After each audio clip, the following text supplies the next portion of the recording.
Hi, my name is Chiara and I'm a pre-doctoral fellow at the London School of Hygiene and Tropical Medicine.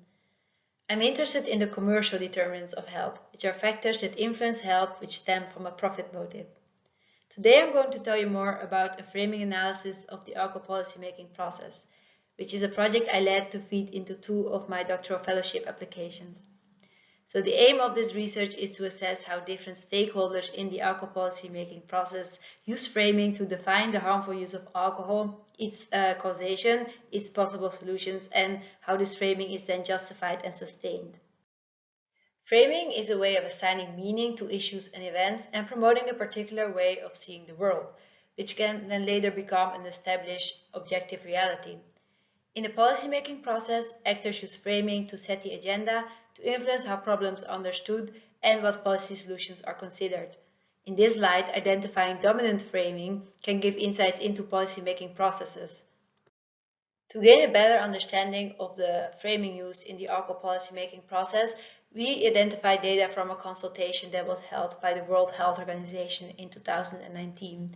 This consultation was on the implementation of the global strategy to reduce the harmful use of alcohol. We identified 161 submissions from different stakeholders. This included governments, NGOs, and the alcohol industry, and we analyzed all of these submissions.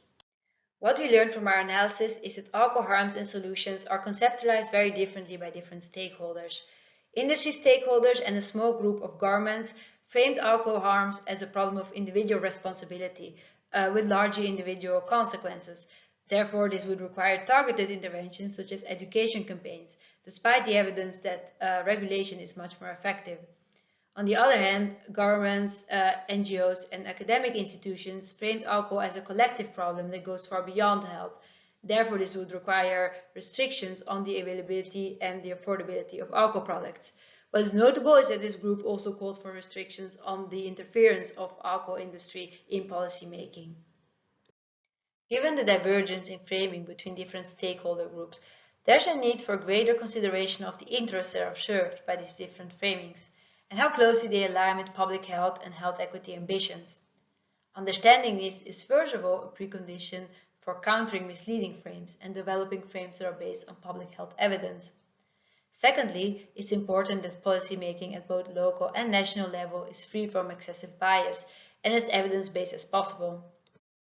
Policymakers and international organizations such as the World Health Organization should carefully consider the role they give to industry and how they can ensure that any engagement with industry, for example through a consultation, does not undermine public health goals.